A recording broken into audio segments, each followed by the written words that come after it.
Welcome to the Fear and Greed Daily Interview. I'm Sean Aylmer. In the United States, the rent-to-own sector of the property market is big business.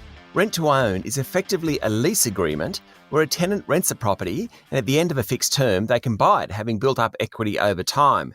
Importantly, the purchase price is agreed before the tenancy even begins. It's a lot more prevalent overseas, and in the US recently, one of the major providers of rent-to-own properties was acquired by Blackstone for around $8 billion. But despite soaring house prices making it tough for first-home buyers to get into the market, the movement hasn't taken off in Australia. Local startup OwnHome is hoping to change that with the backing of the Commonwealth Bank's Accelerate program. And now another $3.6 million from their first capital raise. Tim Harley is the co-founder of OwnHome. Tim, welcome to Fear and Greed. Thanks, Sean. It's great to join you. Tell me, rent-to-own, why hasn't it taken off in Australia? It sounds like a really good idea. Yeah, so it's definitely a question that we've asked ourselves. And I think even before that is the kind of demand for it and what we're seeing here in Australia. And so the observation is that it definitely feels like first home buyers are priced out of the market and so need new paths to home ownership. So I might actually just start by painting a bit of a picture of that, and then we can move into the rent-to-own model itself.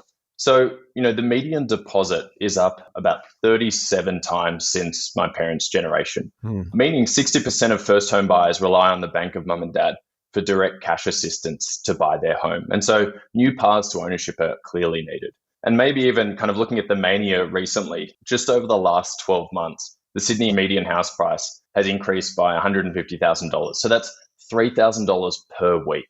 And what this means is you needed to save $30,000 last year just to not go backwards in your goal of saving towards a 20% deposit. And so when our customers say they feel like they're chasing their tail or that the goalposts are always moving, they have been, and they've actually been moving really fast. And so our thesis at OwnHome is that Australians aren't facing a servicing challenge. They're facing an eye-watering deposit barrier. Yep. And this is where, rent-to-own really offers immense value by, as you mentioned, Sean, locking in that rate of price growth. So tell me, how does it work?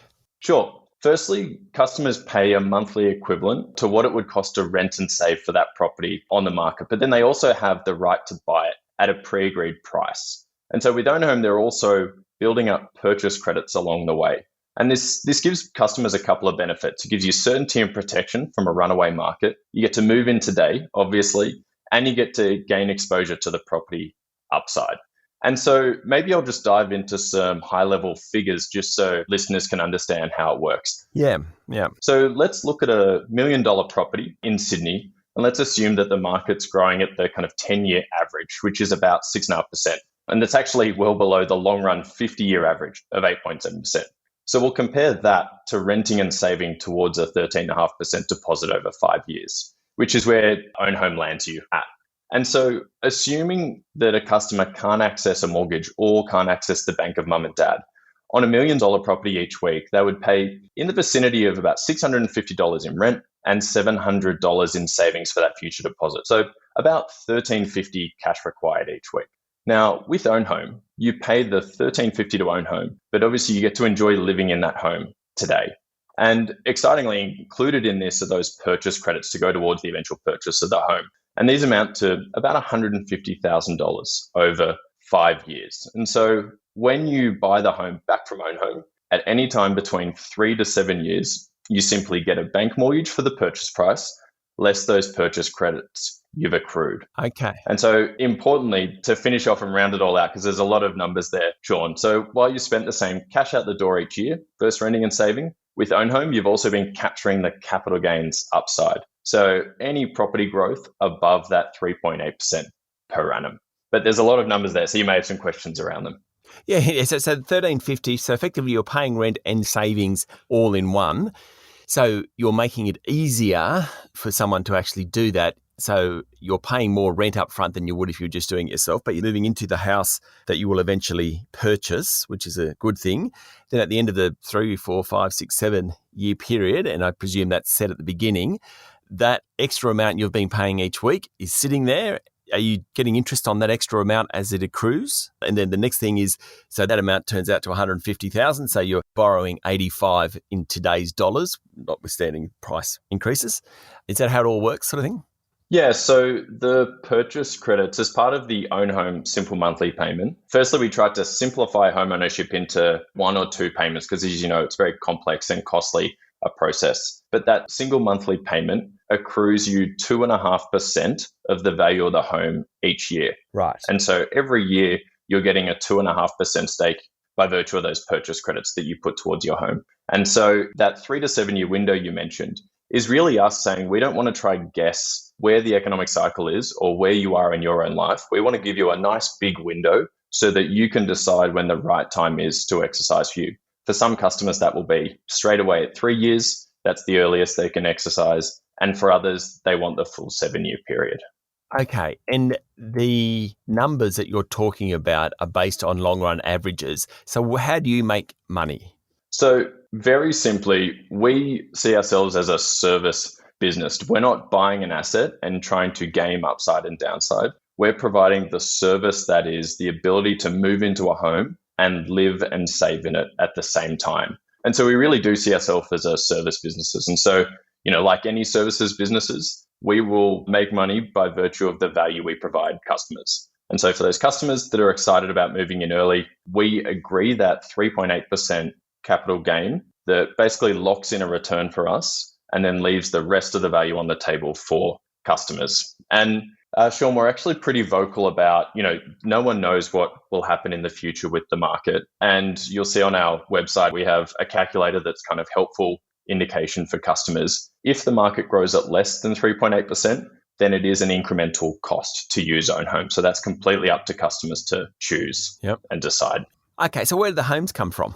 Sure. So this is actually a really exciting difference between the Own Home model and the overseas model. So as you may be aware, in the US, the model really took off post the 2008 financial crisis. And this was because there were large defaults on homes. And so players like Blackstone could go and basically purchase up entire neighborhoods to then rent back out. And so they would purchase homes and then have a predefined stock to rent out. So excitingly for Own Home, we actually leave it to our customers. So once a customer is qualified for an amount, they send homes to us that we go and then purchase on their behalf. And so it's very different to kind of the mainstream US model. We don't have a predefined stock. We let customers do the Australian national sport, which is searching domain and realestate.com, find their favorite home and then send it our way for us to value, make sure we have all the right reports to make sure we're buying, a home that doesn't have defects at the right price. So you buy the house or the apartment, let's say it's $1 million in Sydney, so it's probably an apartment. You're buying the apartment. Yep. You own it under your name, under the Own Home name. Yep. And then you're effectively selling it on to the customer at the end of the 3, 4, 5, 6 year period. Yeah, that's correct. And so it's a rebalancing of the risk equation, really. As you know, banks require a 20% deposit. It's somewhat suspicious that that number hasn't changed in many decades, despite all the technology that we now have access to. Yeah. Yep. And so this really was us asking the question, is a 20% deposit a law of nature or a law of gravity, or are there other ways that investors can get comfortable providing people with a new path to home ownership? And so that's one of the ways we rebalance the risk there.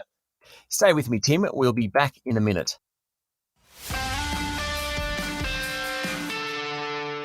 My guest this morning is Tim Harley, the co-founder of OwnHome. Okay, so who's typically your customer? Yeah, so typically, Sean, our customers are those without access to the bank of mum and dad. It's as simple as that. There are also customers who have access to the bank of mum and dad, but don't want to put their parents in the financial position of, needing to draw down equity in their family home. So I guess to zoom in on who the kinds of customers that captures, we have customers at the very start of their career, eager to jump ahead in life and purchase that two better with a study. But we also actually have a large number of customers who are invested in other areas of their life. So, some customers are prioritizing putting their kids through expensive schooling or even investing in their own businesses. And so excitingly, we provide them the chance to not have to choose between those. So they can prioritize putting their kids through, expensive schooling if they want to, and they can also then build wealth in their own home by using Own Home. So the risk to me, if I was to do this, what I'd be worried about is keeping up with the $1,350 weekly repayment. What happens if after 18 months I lose my job and I just can't afford to make those repayments? Yeah, so this is really important to us. We are a business that exists to get people into their homes, not to profiteer off people if they're in a tough situation. So there's a couple of elements to this. One is that we run and ask the same question that banks ask, say, when they're writing a mortgage. And that is, looking at Sean's financial position and lifestyle behaviors, what size mortgage could they lend to yourself? And for OwnHome, we're asking that question, but how much can you afford to spend on OwnHome per month? And so there's a number of buffers within that. And so we want to make sure from the outset we're getting a customer who would never be put in hardship under the OwnHome product.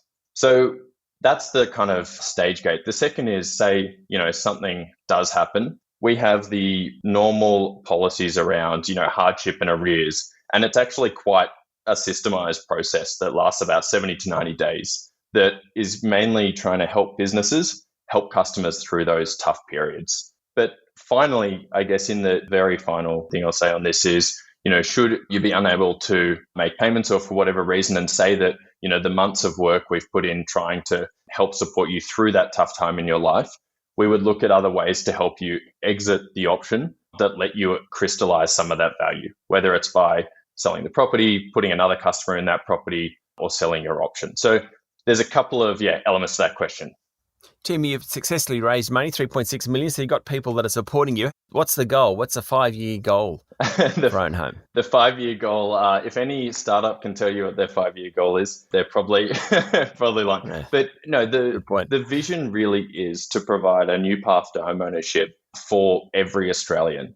And we hope there are a number of other players that come into the market. Like, this is a really big problem, Sean. There's 4.5 million young Australians who don't own the home that they live in. And so our goal is to have a path to homeownership for customers that like and prefer the rent to own path, that are, NPS 100 and feel like OwnHome is their partner on this journey towards homeownership.